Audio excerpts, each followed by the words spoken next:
Hey, where are you from? What are you trying to do? Great. I'm trying to exercise.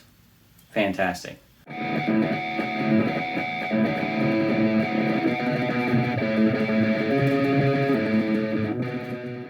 Hey, what's up, everyone? Today we're going to be talking about something a little different than usual. I'm not going to be going over any studies or anything that pertains to any business or training supplements. But today we're going to be talking about what you would expect from a personal trainer interview and what questions to look for and kind of what to go into those interviews with. There's no specific order to expect questions coming from a personal trainer. But if they give you a piece of paper and it's a template and it's like 7 or 8 questions, there's no way that a personal trainer can pull enough information out of that to write a program that's going to be specific to what your needs are, because there's no way to get enough information out of 7 or 8 questions.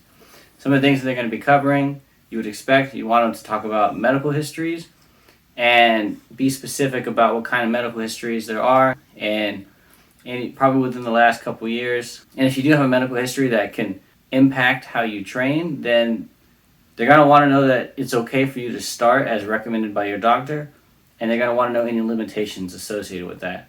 So any physical pain, with any immobility, any flexibility problems, they're going to want to know about any impingement, any sharp feelings, or any sounds that come out of your joints, your muscles. Probably really shouldn't have any sounds coming out of your muscles, but if you have any problems associated with that, range of motion, that's going to be important, but that's also something that you can kind of see if you're doing a one-on-one training.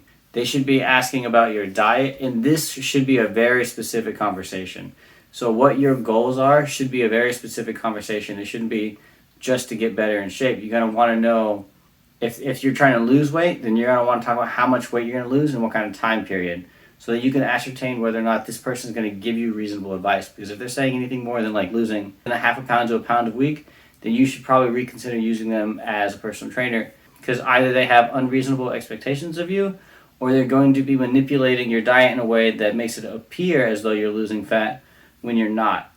So be careful with that. If they give you, say, hey, I want you to lose 5 pounds in this first week, or they say, I expect you to lose 5 to 10 pounds in the first 2 weeks, and if they don't explain that that's all water weight, then you can't really rely on them later to be accountable for anything that they say. So they should be covering medical problems, they should be covering medical history, diets, they should be suggesting that you should talk about sleep and recovery, what you're expecting, how many days per week you can allocate towards training.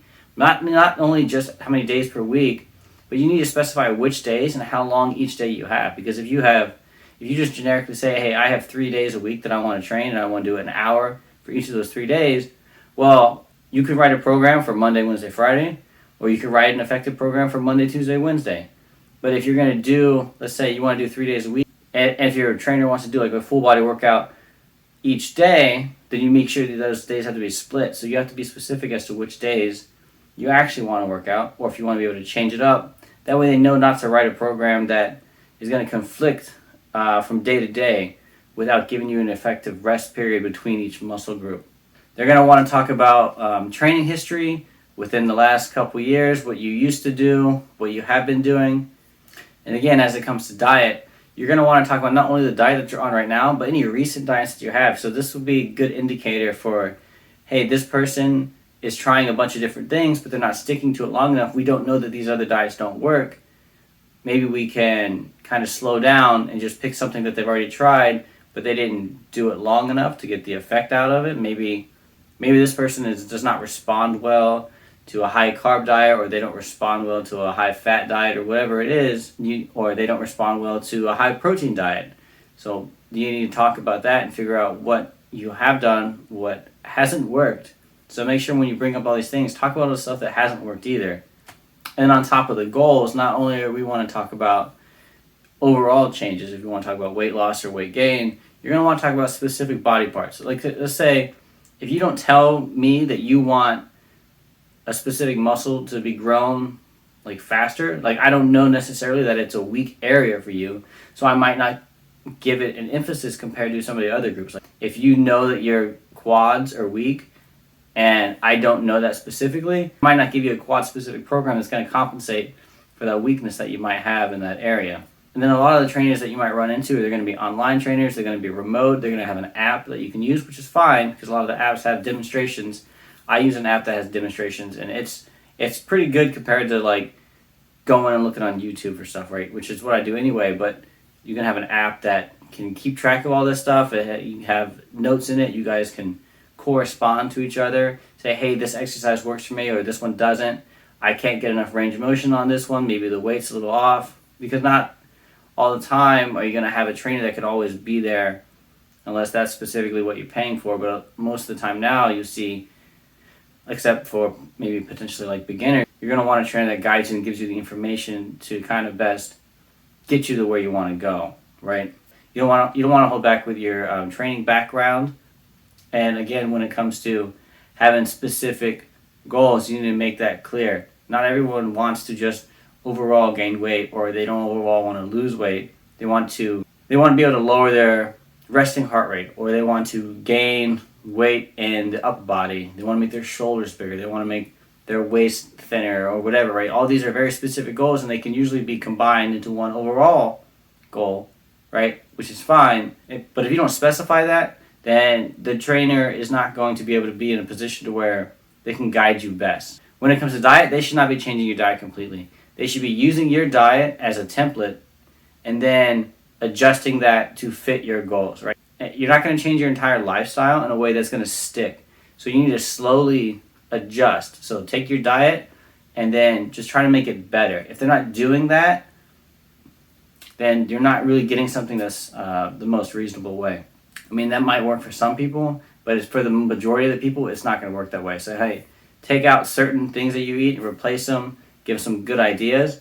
The trainer should understand that you're not going to just follow everything they say for the diet-wise. They're there for the workouts and the advice, which is fine. They need to understand that, and they need to talk to you about that. It's like, hey, this is what you're telling me. This is what I suggest. If you do it the way I suggest, this is what's going to happen. If you don't do it the way that I suggest, these are the potential outcomes of that and how much they vary. And then you, as a client, can be like, okay, this is what I'm okay with. This is what's acceptable. This is what's not acceptable, so I'm really going to stick to this regimen, or I'm okay with these variances as long as I still feel good, and overall, over time, I feel better.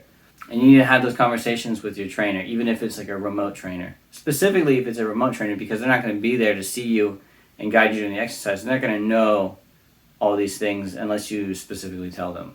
Somebody who's there, they can probably kind of pick up on something, especially if you're with them for a while. You might ask about what supplements you might want to take. This is kind of nuanced. So if you're beginning, they really shouldn't be trying to put you on any supplements. They need to start with you where you're at and see how you respond to the training because you haven't really done it.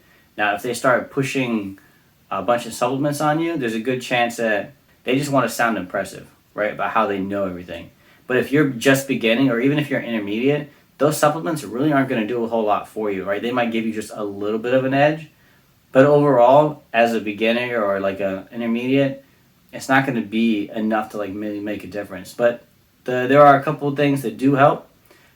Pre-workout will help. It'll help you psychologically get into the gym, and it'll set up a routine, a cadence for it.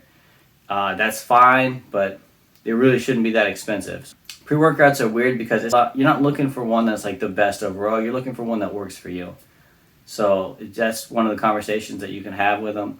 But pre-workouts are fine. And if you have a diet that's low in protein, which is not often, there's a good chance that your diet's fine. But if you have a diet that's super low in protein and you want to supplement that with whey protein or whatever, and you want to implement it in a way to where it adjusts your calories whichever way you want to go, then that's fine, but it's not really necessary. And then creatine would be the third supplement that I'd suggest for people who are training really hard. But if you're just starting, you don't need creatine. You're not going to notice it. You really need to just get into the habit of working out, and then from there, building on to what you really like. And that brings me to the final thing I want to talk about is the trainer should not just give you a workout. They should ask you what some of your favorite workouts are. What are your favorite exercises? We're going to definitely use those, and then we're going to supplement with these other exercises that I think would help attain your goals. We're not going to remove everything that you enjoy because I think this program that I have for somebody else is the best thing for you. That's not how it works. We're going to take the things that you enjoy, the foods that you like, the exercises that you like. Manipulate that program in a way to where it utilizes the things that you enjoy so that you can reach those goals and still enjoy what you're doing. Because if you hate it, not only are you going to hate that you're doing it, but you're going to hate that you're paying for it.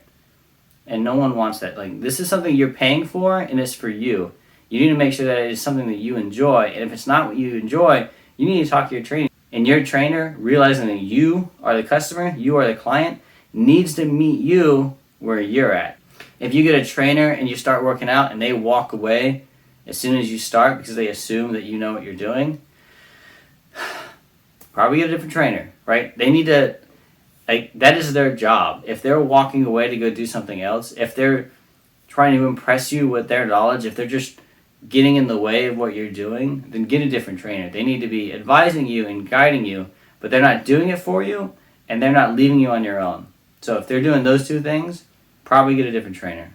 If they start talking about BCAAs and all these other different things that effectively don't matter, if they start talking about test boosters, or if they send you to GNC, get a different fucking trainer. So it's really on the trainer to ask the right questions and get all these answers. They need to know specifics. This interview should legitimately like take an hour to 2 hours of actual conversation, not just, hey, where are you from? What do you try to do? Great. I'm trying to exercise. Fantastic. And this is just what I came up with off the top of my head.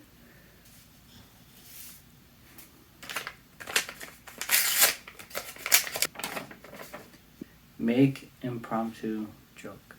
Yeah, good. Alright, but yeah, that's just the stuff that came off the top of my head. And that's, there's plenty more. Just be careful when it comes to personal trainers. Make sure that you find one that actually cares about what you want to do and can implement that. It is not hard to take somebody and take what they enjoy and then use that to build a program off of. If they're telling you to remove all the things that you like, then you're not going to have an enjoyable experience with that trainer. So just take that with a grain of salt. Some people can do whatever they want to do, that's fine. But most people, you're gonna want to enjoy it, right? Make sure that when you guys are talking about results, that it's realistic. It's not like a haircut where you can just show them a picture of who you want to look like, and they can point to it and they can go, write you a program to look like that person. That's not how it works. Your body's different than theirs, and not only do they need to express how expectations need to be reasonable based on genetics, and if you've never trained before, you don't know what that's going to be like. So there's no way the trainer's going to know. If they're doing something that's contradictory to what you guys talked about, maybe they forgot, or maybe they're thinking of somebody else. So don't just go with it just because they're saying it. Question all this stuff. Make it make sense. Make them explain why each workout is the best workout for you. Make them explain why you want to do a barbell curl versus dumbbell curl. So I hope this helps a little bit, kind of get somebody ready to go and talk to personal training, because I know talking to somebody about something where they're the expert of it and you don't really have an idea of what you're doing can be intimidating. Once you get in there and you start talking to them, then you get a feel for it, and it should kind of calm down a little bit. Thanks for watching this. I hope it helped. If this video style works a little bit for you, let me know and I can do more of this.